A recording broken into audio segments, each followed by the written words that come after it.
काळा कुट्ट तवा काढण्यासाठी खूप अवघड वाटत असेल तर तुम्हाला मी इथे एकदम सोपी पद्धत सांगणार आहे.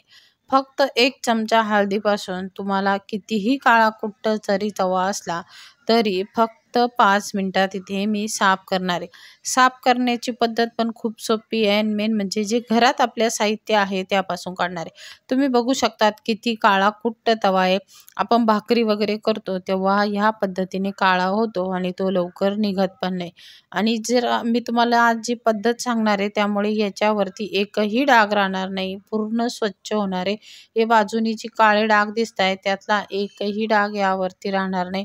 पूर्ण नव्यासारखा मी तुम्हाला तवा साफ करून दाखवणार आहे. तर तो कसा करायचा आहे तर ते सुद्धा सांगणार आहे. फक्त 1 चमचा हळद आणि त्यामध्ये जे साहित्य आहे ते सुद्धा आपल्या घरातलंच आहे. तर इथे बघा, पहिल्यांदा इथे आपल्याला वाटी घ्यायची आणि त्या वाटीमध्ये 1 चमचा हळद घ्यायची. जे आपण भाजीसाठी वापरतो नेहमीची हळद, तीच हळद मी घेतलेली. त्यानंतर इथे बघा, एक लिंबू घ्यायचं आहे आणि लिंबू बघा थोडंसं मोठ्या आकाराचं आहे आणि छान असा रस पण आहे लिंबामध्ये, असं घ्यायचं आपल्याला.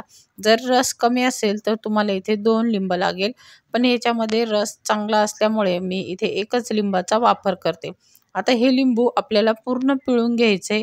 याच्यामध्ये मात्र आपल्याला पाण्याचा वापर करायचा नाही. सगळं जे आहे ते इथे लिंबाच्या रसाचाच वापर आपण इथे करणार आहे.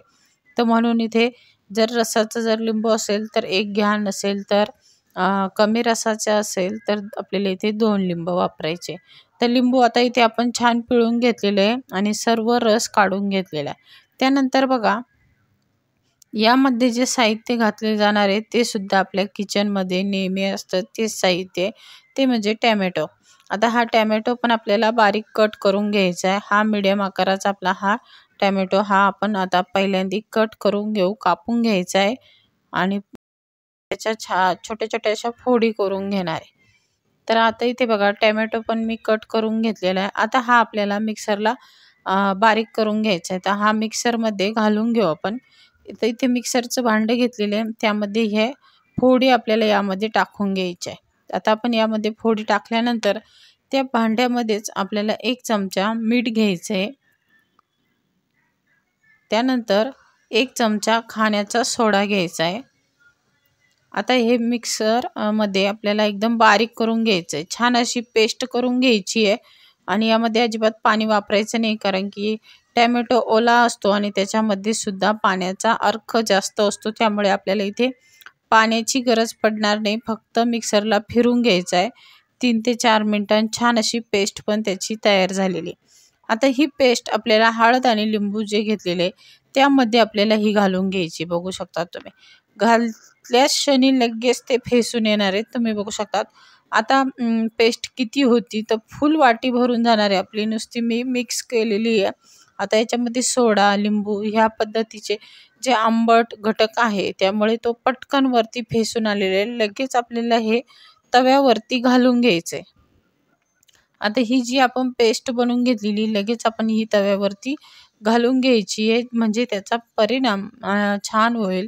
तर इथे बघा, ही जी पेस्ट आहे ती सर्व पसरून घ्यायची कडेपर्यंत, कारण की तवा आपला पूर्ण काळा झालेला आहे कडेपर्यंत. तर आपल्याला ही पेस्ट सुद्धा कडेपर्यंत व्यवस्थित पसरून घ्यायची. ह्या पद्धतीने बघा पूर्ण मी पसरून घेतलेली आहे आणि चमच्यानेच आपल्याला ह्या पद्धतीने पसरून घ्यायची. जर तुम्हाला माझा व्हिडिओ आवडला तर प्लीज लाईक, शेअर आणि कमेंट करा आणि अजूनपर्यंत माझ्या चॅनलला तुम्ही सबस्क्राईब केले नसेल तर सबस्क्राईब करा. आता ही पूर्ण पेस्ट आपली ही पसरून झालेली आहे. आता हे आपल्याला किती वेळ ठेवायचे तर हे आपल्याला 1 तास तसंच ठेवायचं आहे. आता हे ठेवताना एका साईडला कुठेही ठेवून द्यायचे.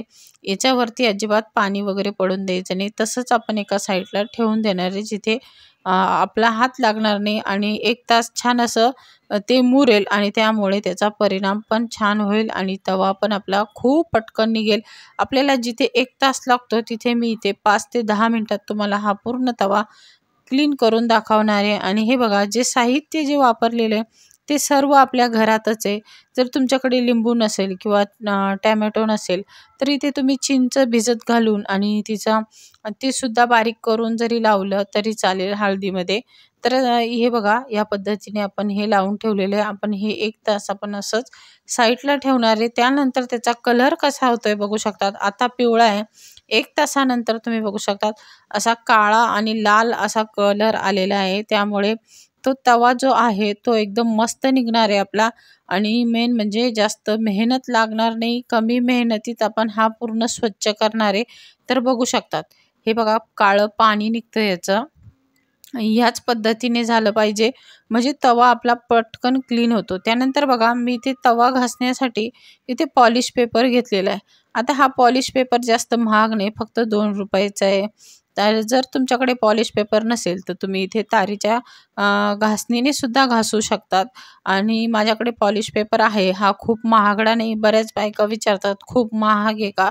नाही, तर हा फक्त 2च रुपयाचा एवढा पॉलिश पेपर आलेला आहे. त्यातला मी अर्धा करून घेते. अर्धा आपण नंतर वापरायचा आहे, कारण की तो ओला झाल्यानंतर कागद जरा मऊ पडतो, म्हणून अर्धा तसाच ठेवलेला आहे. आणि मी तुम्हाला इथे घासून दाखवते बघा. आता इथे बघू शकतात जिथे जिथे घासते तिथे लगेच निघते. मी तुम्हाला ते सुद्धा दाखवणार आहे बघा. इथे बघा थोडंसं घासलेलं आहे, लगेच बघा तिथली जी काळी बाजू आहे ती लगेच बघा निघालेली आहे. दुसऱ्या साईडला पण मी थोडंसं घासून दाखवते तुम्हाला. बघा किती काळं होतं आणि थोडंसं घासलं तरी लगेच निघालेलं आहे ते. ते तवा छान भिजल्यामुळे त्याचा परिणाम पण छान होतोय आणि ते तवा पण पटकन निघतोय.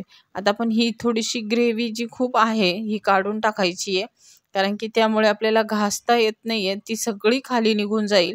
मग जशी जशी आपल्याला पाहिजे तशी तशी आपण तव्यावरती थोडी थोडी घालून आणि घासून घ्यायचंय. तर इथे बघा आपण आता थोडं थोडं घासून घेणार आहे. आता खूप सुक्क झालेले थोडीशी ओतून घेते. अशीच आपल्याला थोडी थोडी घेऊन आपण हे घासून घ्यायचंय. आणि तवा जरा ओलसर असला तर मग घासायला पण पटकन घासला जातो. तर बघू शकतात मी घासते तर लगेच तवा निघतोय बघा.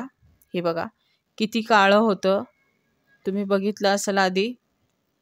आणि घासलं नाही तर लगेच निघते, खूप पटकन निघतो. असं जर घासायला गेलं तर आपल्याला 2 तास किंवा 1 तास तर सहज लागतो, तरी जसा पाहिजे तसा निघत नाही. पण ह्या पद्धतीने जर घासला तर 10 ते 5च मिनिटात हा पूर्ण तवा निघतो. मी तुम्हाला सर्व व्हिडिओ पूर्ण दाखवते, जेणेकरून प्रत्येक गृहिणीला ही गरज असते. काळा झालेला तवा किंवा कढई असते तर ती कशी साफ करायची आहे. अशी काळे कुट्ट झालेली भांडी घासण्याची ही एकदम सोपी पद्धत आहे. तर बघा ह्या पद्धतीने आपण हा तवा साफ करून घेतोय. जरी तुमच्याकडे पॉलिश पेपर नसेल, मी आधी पण सांगितले, तर इथे तुम्ही तारीची घासणी वापरू शकतात. कारण की पॉलिश पेपर सगळीकडेच भेटतो असं नाही, गावाकडे काही साहित्य भेटत पण नाही. तर आपण इथे तारीच्या काथ्याचा सुद्धा वापर करू शकतात. तर आता आपण इथे जिथे बघा मध्ये जे डाग आहे काळे ते सुद्धा आपल्याला घासून घ्यायचे. आणि बाजूची जे कडेचे जे आहे ते सुद्धा घासून घेणार आहे. हे बघा या पद्धतीने पॉलिश पेपरने आपल्याला हे सर्व काढून घ्यायचे, बघू शकतात तुम्ही. आणि जसजसा तवा घासत गेलेले तसतसा तो एकदम व्यवस्थित निघतोय आणि मेन म्हणजे खूप पटकन निघतोय, बघू शकतात.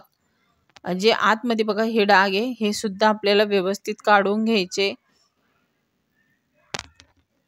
आणि एकदम छान असा तवा आपला इथे स्वच्छ होतोय. तर बघा आतले पण डाग मी स्वच्छ करून घेतलेले, घासून घेतलेले, तर बऱ्यापैकी हे निघालेले बघा. मग 70% तवा आपला इथे व्यवस्थित निघालेला आहे. आणि 30% जे डाग आहे, जे खूप पक्के डाग आहे ते पटकन निघत नाही, तर ते सुद्धा आपल्याला काढून घ्यायचे. इथे बघा मी थोडं थोडं असं घासून घेते, जिथे काळे काळे जे डाग आहे ते आपण हे या पद्धतीने काढून घेणार आहे. आता हा पॉलिश पेपर मी चेंज करते. आता जिथे जे काळे डाग आहे तिथे तिथे आपल्याला दुसऱ्या पॉलिश पेपरने काढून घ्यायचं आहे, कारण की तो पॉलिश पेपर आता नरम होतो. ओला झाला की पाठीमागचा जो भाग असतो जो कागदाचा तो नरम पडतो आणि जसं पाहिजे तसं निघत नाही. मग आता ह्या ठिकाणी शेवटला आपल्याला पॉलिश पेपर चेंज करून सर्व डाग आपण हे काढून घेणार आहे. आणि तुम्ही बघू शकता जी काळी डाग होते ती सर्व निघालेली बघा. आणि जरी थोडी राहिलेली असेल ती सुद्धा आपण आता इथे काढून घेणार आहे आणि ह्या पद्धतीने सर्व तवा आपला साफ झालेला आहे. बघू शकतात एकदम मस्त पूर्ण क्लीन झालेला आहे, कुठेही डाग नाहीये, एकदम छान असा मस्त निघालेला आहे, एकदम नव्यासारखा. आता हा आपल्याला धुवून घ्यायचा आहे. बघू शकतात पूर्ण दाखवते मी बोटाने, पूर्ण जी घाण आहे ती काढून टाकलेली आहे. आणि बघा आता आपण हा तवा धुवून घेऊ. असाच बघू शकतात किती स्वच्छ झालेला आहे तो. तर धुतल्यानंतर बघा तवा पूर्ण निघालेला आहे आणि तुम्ही घरी नक्की ट्राय करून बघा. व्हिडिओ आवडला असेल तर लाईक, शेअर आणि कमेंट करायला विसरू नका.